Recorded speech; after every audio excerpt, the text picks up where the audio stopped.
सर्व पत्रकार बंधू भगिनींचे या ठिकाणी हार्दिक स्वागत। आज एका महत्वपूर्ण आणि गंभीर विषयासंदर्भात आम्ही आपल्या सर्वांच्या समोर आलेलो आहे की सध्या महाराष्ट्रामध्ये लव जिहाद आणि धर्मांतरण विरोधी कायदा अगदी अंतिम टप्प्यात विधानसभा विधान परिषदेमध्ये संमत होऊन राज्यपालांच्या सहीनंतर तो लागू होणार आहे। पण प्रश्न असा आहे की तो लागू होण्याच्या आधी ज्या घटना होत चाललेल्या आहेत त्याला प्रतिबंध कसा बसणार आहे, अजून किती घटना झाल्यानंतर तो सँक्शन होणार आणि पुढे येणार, हाही प्रश्न सर्वसामान्यांच्या मनात आहे। कारण नाशिकच्या TCSच्या कॉर्पोरेट जिहादच्या प्रकरणानंतर पुण्यामधल्या एका IT कंपनीमध्ये सेम असाच प्रकार झालेला आहे। त्या कंपनीचं नाव आहे Wipro technologies limited company. IT company आहे, हिंजवडी पुणे या ठिकाणी आहे आणि या कंपनीमध्ये त्या ठिकाणी काम करणाऱ्या महिला कर्मचारी आज आपल्या सोबत आहेत, त्या पीडित आहेत, त्या तक्रारदार आहेत की आज एखाद्या कॉर्पोरेट कंपनीमध्ये काम करत असताना कुठल्या शारीरिक मानसिक त्रासांना त्यांना सामोरे जावं लागतंय आणि कशा प्रकारे त्यांचा मानसिक छळ केला जातोय हे पीडितांच्या तोंडून आपण या ठिकाणी ऐकणार आहोत। अशा अन्य काही महिला आहेत की ज्या आज भयास्तव आपल्या समोर येऊ शकलेल्या नाहीयेत, परंतु या कंपनीमध्ये अजून काय काय घडतंय हे शोधणं आवश्यक आहे। ही मागणी आजच्या या पत्रकार परिषदेच्या माध्यमातून आम्ही करतो आहोत।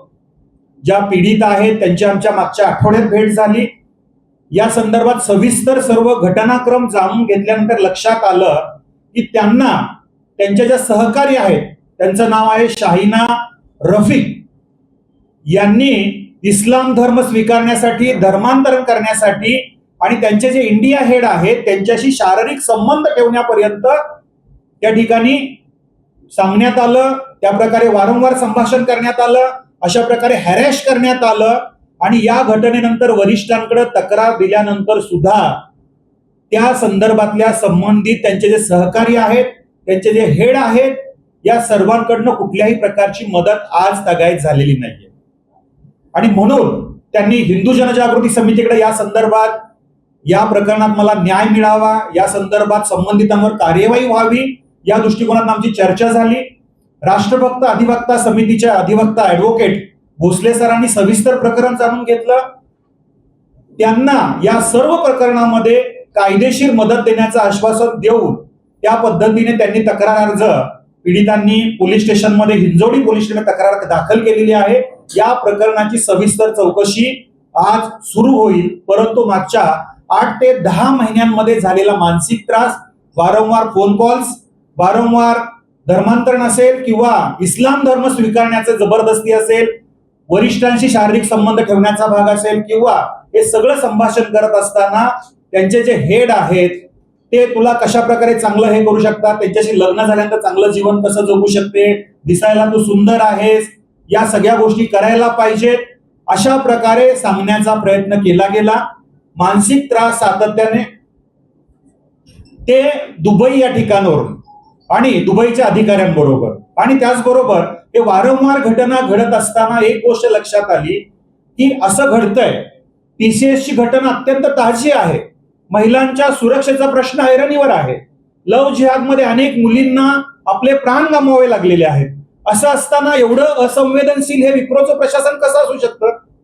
त्यांनी या गोष्टीची दखल का नाही घेतली आणि उलट पक्षी कशा प्रकारे एक षडयंत्र करून त्यांना कंपनीत जबरदस्तीने राजीनामा द्यायला भाग पाडलं, हेही त्यांच्या तोंडून आपण ऐकणार आहोत। परंतु ही घटना अतिशय गंभीर आहे। 8-10 महिन्यांमध्ये एवढं सगळं होऊन सुद्धा या संदर्भात कोणतीही कृती त्या प्रशासनाने का केली नाही, हा एक महत्वाचा प्रश्न आहे। आणि ओव्हरऑल या सगळ्यांमध्ये आज ही कंपनी असेल किंवा IT सारख्या ठिकाणी अनेक कॉर्पोरेट कंपन्या आहेत, फक्त IT कंपन्याच नाही मला म्हणायचंय, अगदी SBI सारख्या आस्थापनेमध्ये सुद्धा मुंबईमध्ये झालेली घटना ताजी आहे की त्याही ठिकाणी कॉर्पोरेट जिहाद, हॅरेसमेंट या सगळ्या गोष्टी होत होत्या। तर ह्या सगळ्या घटना, नागपूरमधली NGO जिहादची घटना समोर आली, परतवाड्याचं एक प्रकरण आहे ते लव जिहादचं, ते समोर आलं। त्यामुळं महाराष्ट्रातल्या महिला, मुली यांचं जीवन सुरक्षित आहे का, असा प्रश्न या वारंवार घडणाऱ्या घटनांमधनं समोर येतो आहे। आणि कॉर्पोरेट कंपन्या ज्या आहेत या नेमकं कुठल्या पद्धतीने अशा घटना आपल्या कंपनीत होऊ नये, महिला आणि मुली ज्या आहेत त्यांच्यासाठी एक सुरक्षित निखळ वातावरण तयार राहील, अशा प्रकारचं काय नेमकं केलं जातंय हेही या ठिकाणी पुढे येत नाहीये। त्यामुळे ही घटना अतिशय गंभीर आहे। या घटनेचा हिंदू जनजागृती समितीकडून आम्ही तीव्र निषेध व्यक्त करतो आहे। संबंधित पीडितेला न्याय मिळेपर्यंत हिंदू जनजागृती समिती त्यांच्या पाठीशी निश्चितपणे उभी राहील. कायदेशीर दृष्टिकोनानं काय मदत लागली ती आम्ही देऊ, परंतु विप्रो टेक्नॉलॉजीज प्रायव्हेट लिमिटेड जी काही कंपनी आहे, या कंपनीने या ज्या गोष्टींविषयी आरोपींना संबंधितांना पाठीशी घालण्याचा एक अश्लाघ्य प्रकार केलेला आहे. हा अतिशय निंदनीय आहे. या गोष्टीची तत्काळ दखल त्यांनी घेणं आवश्यक होतं. त्यामुळं त्या संबंधित अधिकाऱ्यांवर कार्यवाही झाली पाहिजे. शाहिना रफिक, जसं त्या प्रकरणामध्ये टीसीएसच्या निदा खान नावाची मुलगी होती, आज ती कारावासामध्ये आहे, त्याच पद्धतीने ह्या शाहिना रफिकचीही पूर्ण चौकशी होऊन तिला कारावासात टाकलं पाहिजे. या पद्धतीने एका हिंदू महिलेला कसं म्हणू शकते ती? बरं, या सगळ्या संदर्भात कंपनीचे हेड आहे ते दुबईमध्ये आहे, त्यांची जी पूर्ण टीम आहे, या टीम मध्ये इस्लामिक लोक जास्त असल्यामुळं हॅरेसमेंट करण्याचा भाग होतोय. सहकारी इस्लामिक आहे, आणखीन अन्य डिपार्टमेंटचे वरिष्ठ त्या टीम मधले इस्लामिक मुस्लिम आहेत. मग या सगळ्या गोष्टींमध्ये प्रोजेक्ट मॅनेजर होत्या या, आणि प्रोजेक्ट मॅनेजर असताना सुद्धा जर ही हॅरेसमेंट होत असेल तर अत्यंत धक्कादायक आहे. कॉर्पोरेट सेक्शन मध्ये काम करणाऱ्या सामान्य मुलींची काय स्थिती असेल हा प्रश्न या ठिकाणी पडतो. त्यामुळं शाहीन रफिक पासून जे जे संबंधित लोक आहेत की ज्यांच्यामुळं 8-10 महिने यांना त्रास सहन करावा लागलाय, अगदी धर्मांतरण करण्यापर्यंत या सगळ्या गोष्टी सांगण्याचा भाग झाला, या सगळ्यांवरती तत्काळ चौकशी करून कारवाई सुरू झाली पाहिजे, ही आमची या ठिकाणी मागणी आहे. दुसरा महत्वाचा भाग या ठिकाणी असा आहे, हे सगळं ज्या ज्या कंपन्यांमध्ये घडतं आहे, तर सरकारला आमची एक मागणी आहे की या सगळ्या कंपन्यांच्या बाबतीत एक सेक्शन सुरू करावं महिला सुरक्षेच्या दृष्टिकोनातनं. नुसतं काहीतरी सुरू केलंय पण ते नक्की कार्यान्वित आहे का, याही गोष्टीकडे त्यांनी पाहणी केली पाहिजे. आणि विशेष करून अशा प्रकारे काउन्सिलिंग सेंटर सुरू करू शकतात, ज्यामधनं आव्हान करू शकतात सगळ्यांना की असं काही घडत असेल तर आमच्याकडे या, आम्ही मदत करायला तयार आहोत, कार्यवाही करायला तयार आहोत. परंतु हे वातावरण आजही दिसत नाहीये. त्यामुळे ही प्रसंग, ही घटना आपल्या सर्वांच्या समोर आम्ही मांडलेली. आणखीन एक महत्वाचा मुद्दा, ज्याप्रमाणे त्या टीसीएस प्रकरणामध्ये पाकिस्तान पर्यंत कनेक्शन गेलेलं होतं, मतीन नावाचा जो नगरसेवक होता त्याच्या घरापर्यंत सगळं प्रकरण पोहोचलेलं होतं, तर या सर्वांच्या बाबतीत सुद्धा याचं पाकिस्तान कनेक्शन आहे का, याचं काय आतंकवाद्यांची पण कनेक्शन आहे का, या सगळ्या गोष्टींची चौकशी झाली पाहिजे. आणि ज्या पद्धतीने अन्याय पद्धतीने यांना कंपनीतनं राजीनामा देऊन काढून टाकण्यात आलंय किंवा राजीनामा देण्यास भाग पाडलेलं आहे, याही सर्वांवरती कार्यवाही होणं आवश्यक आहे. ही मागणी हिंदू जनजागृती समितीकडनं आज आम्ही या ठिकाणी करतो आहोत. नेमकी काय घटना घडली, कशा प्रकारे हॅरेसमेंट केलं, काय त्रास सहन करावा लागला, हे आपण पीडित आहेत त्यांच्याकडनं या ठिकाणी ऐकूया. हेलो, मॉडिबल। मैं विप्रो में मई 2019 से लेकर अगस्त 2025 तक के काम पे थी। एंड विप्रो में मेरे साथ ये बहुत बुरा घटना हुआ है, जिसमें मैंने जब अप्रैल में अब्दुल लतीफ जमील, जिसको ALJ कहते हैं, वो क्लाइंट थे, जिसमें एज अ प्रोजेक्ट मैनेजर मुझे अपॉर्चुनिटी मिली और मैंने उन्हें ज्वाइन किया। तो मेरे कंट्री हेड राम कुमार ने कहा था कि आप सबसे इंटरेक्ट कीजिए, क्योंकि स्कैटर्ड मतलब बिखरी हुई टीम थी, कुछ लोग बैंगलोर में बैठते थे, कुछ दुबई में थे, कुछ कश्मीर में थे। तो मुझे बोला गया था कि आपको सबसे इंटरेक्ट करना है और सबसे पता करना है कि उनकी मानसिकता क्या है, मानसिकता यहाँ पे बिजनेस को लेकर और उनके वर्क कल्चर को लेकर उनकी क्या सोच है, ताकि उसके हिसाब से मैं अपना प्लानिंग कर सकूं कि हम टीम कैसे गवर्न करेंगे। गवर्नेंस के पार्ट में उन्होंने मुझसे कहा था कि सबसे इंटरेक्ट कीजिए। मैंने काव्या, जो कि चेंज मैनेजर है, फिर एक इंसिडेंट मैनेजर है, और कुछ और लोगों से, कुछ लड़कों से और लड़कियों से इंटरेक्ट किया था। सब ने अच्छे से बात की, कोई प्रॉब्लम नहीं था। बट शाहिना पहले दिन ही उन्होंने मुझसे कुछ व्यक्तिगत बातें पूछी, तो मैंने कहा यहाँ मैं पुणे में अकेले रह रही हूँ, क्योंकि मेरे सास, जो मेरी मदर इन लॉ है, उनकी तबीयत ठीक नहीं है, तो उनकी कैंसर की ट्रीटमेंट पुणे में, बॉम्बे में चल रही है, एंड मैं अकेले रह रही हूँ। तो उन्होंने सबसे पहले ये पूछा कि आप अकेले कैसे रह सकते हो, can you live without sex a day also, I can not survive it. I ignored that talk, मैंने कम्प्लीटली उसे इग्नोर करा, बिकॉज यू नो अगर इन सब चीज़ों में हम इन्वॉल्व होते हैं, नॉन कंप्लायंस और कोड ऑफ बिजनेस कंडक्ट में सबसे पहले हम पे अटैक होता है बीइंग अ सुपरवाइजर। और दूसरी बात, सबसे इम्पोर्टेंट चीज़ ये है कि हम हिंदू लड़कियों पे बहुत ज़्यादा ही ये होता है, क्योंकि हमारे ऊपर प्रेशर ऐसा होता है। अब आप देखिए, मेरा प्रोजेक्ट जो था क्लाइंट, वो भी दुबई से था। मेरे मैनेजर जितने थे सारे के सारे मैक्सिमम मुस्लिम्स थे। तो हम हिंदू लड़कियों पे वो प्रेशर रहता है, और हमें अपनी सैलरी को लेकर, हाँ, क्योंकि डेफिनेटली अभी देखा जाए तो हमारे पास इतने बेरोजगार हैं जिसके लिए सरकार कुछ नहीं कर रही है, तो हमको वो इग्नोर करना पड़ता है। तो मैंने उसकी बात टाल दी। कुछ 1-2 दिन बाद उसने मुझे जब वीडियो कॉल किया, तो उसने बोला, you look like a toffee women, आप इतनी सुंदर है, आप अकेली क्यों रहती हैं? If you want I can you can get A relationship. आप राम कुमार, जो कि मेरे कंट्री हेड थे, अभी कहाँ है मुझे पता नहीं, राम कुमार के साथ रिलेशनशिप करके आप दुबई जा सकती हैं।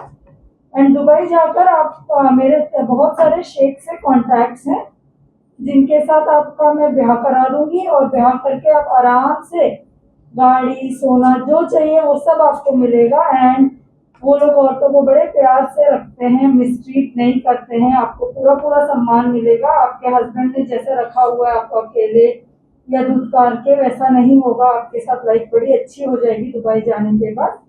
ये कहकर मुझे उस तरीके से आकर्षित करने की कोशिश की। बट शाहिना ने जब ये कहा तो मैंने उसे सिर्फ सुना, उस पर कोई प्रतिक्रिया नहीं दी।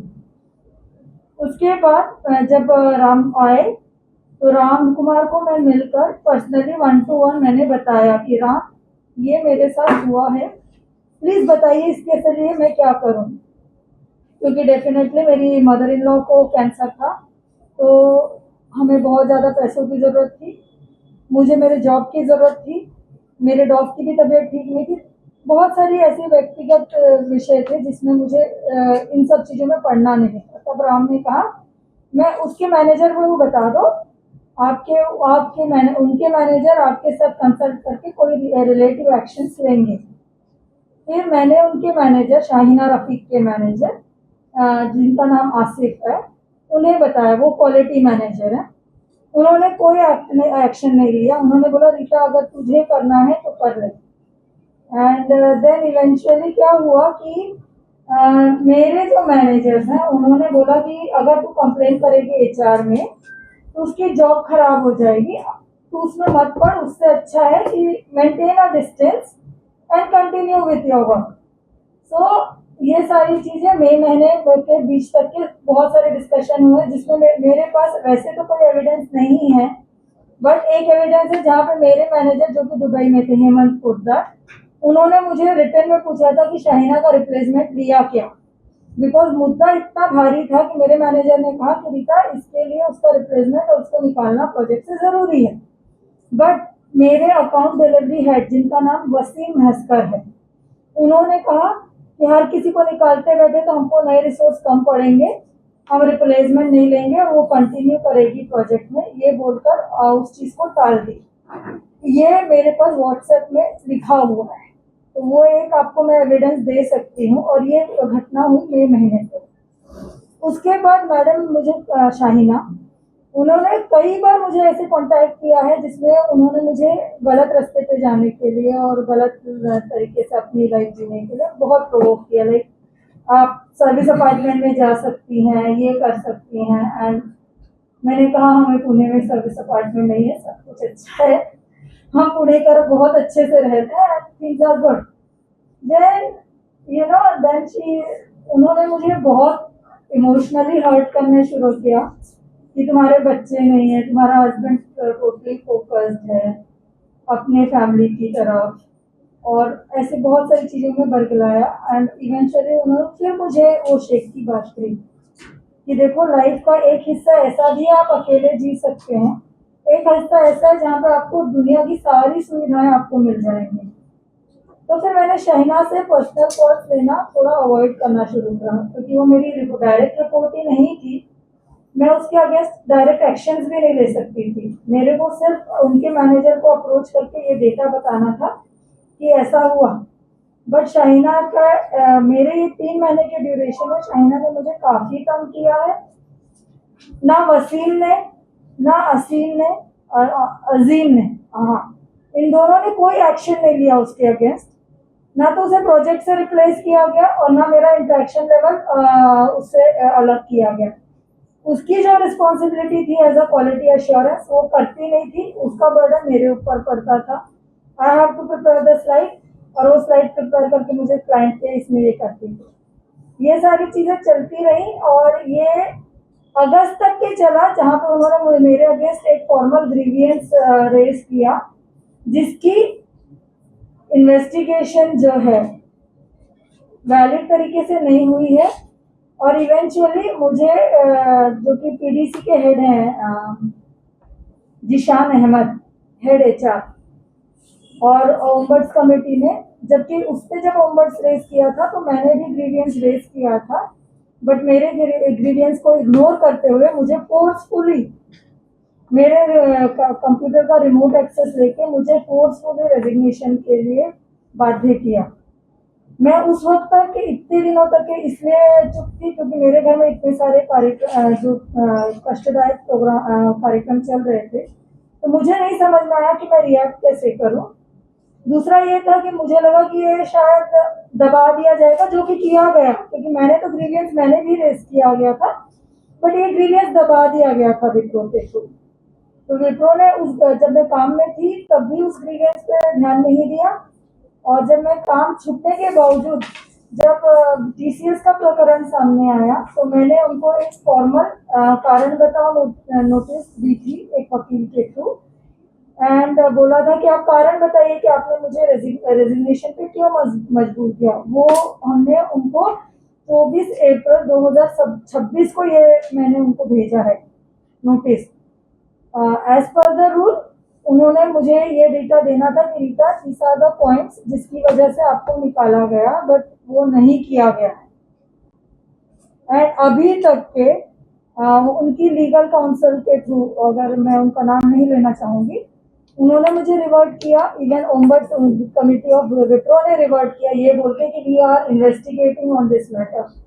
Sir, it's an IT company first, so data deletion is not possible, it remains in server. Second, अगर इतना ही क्रिटिकल कंप्लेन के लिए था और उनको रिप्लाई देना क्रिटिकल था, तो फिर उन्होंने मेरा टर्मिनेशन या मुझे फोर्सफुली रेजिग्नेशन के लिए विदाउट नोटिस कैसे किया। उन्होंने पे किया है, मैं ये नहीं बोलूँगी कि उन्होंने पेमेंट नहीं दी है, उन्होंने पे किया है, but forceful resignation which is equivalent to termination of an employ, उन्होंने इस चीज को बिल्कुल ये नहीं किया कि on basis what the communication should be granted. And if you see, आप डेटा निकालें, अगर टीसीएस हो, विप्रो हो, इन्फोसिस हो, कोई भी कंपनी हो, अगर विमेन एम्प्लॉय निकाले जा रहे हैं तो उनको कोई लीगली ये बताया नहीं जाता, ले ऑफ बोल के निकाल दिया जाता है, या उनको फोर्सफुली बिहाइंड द कर्टेन उनको रिजाइन करने के लिए लगाया जाता है, और उसका कोई हम कुछ ये नहीं ले पाते, डिटेल्स नहीं ले पाते। But if you see the data of Muslim womens getting remove, they are I think 0, not even 1%, they are 0, and that's a truth. Because Shaheena Rafiq की एक कंप्लेन मेरी जॉब खा गई। मुझे इतने 10 महीने तक के मैं बैठ के सिर्फ जॉब ढूंढ रही हूँ, जबकि वो आराम से विप्रो में डिप्लॉयड है, आराम से अपना काम कर रही हैं। इवन उनके मेरे जो मैनेजर्स हैं उन्होंने भी इस चीज को, क्योंकि कंप्लेन तो मैंने अप्रैल में रेज की थी, फिर जब जुलाई में शाहीना ने जब कंप्लेन रेज की, तो मुझे ये जानने की इच्छा है और यही रिक्वेस्ट है, मैं पूरे पत्रकार इनसे यही रिक्वेस्ट करूंगी कि बेसिस व्हाट मेरे को रिजाइन करने के लिए कहा गया, ये पता करें। बेसिस व्हाट जब मेरा हरासमेंट हो रहा था, पॉश कमेटी बोल लो या फिर विप्रो की ग्रीवियंस कमेटी बोल लो, कहाँ थी, क्या कर रही थी, कि मेरे शोषण के वक्त में विप्रो को कुछ समझ में नहीं आया, जबकि उसका एक छोटा सा कंप्लेन जिसमें उसने पता नहीं क्या रिकॉर्ड किया और क्या कंप्लेन किया है, उस पर मेरे अगेंस्ट एक्शंस लिए गए। मैं चाहूंगी कि प्लीज हमारी मदद करें, एटलीस्ट मेरी मदद करें। so that women as an employee, corporate employee, because हमारे खर्चे भी वैसे हैं, अब हम इन्फ्लेशन की तरफ भी है. मैं ये रियली रिक्वेस्ट करूंगी कि विमेन क्या क्या हेरासमेंट से गुजरती हैं उसको भी देखें, as well as a Hindu person, which is very important. We say that we are a dharma nirpeksha desh, we are democratic, but I want to understand where is the democracy. Does the democracy only lies to the Muslims, and why they are here, for what reason?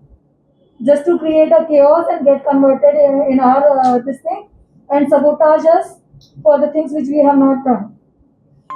I'll rest myself and I'll give it to ma'am. Let her speak.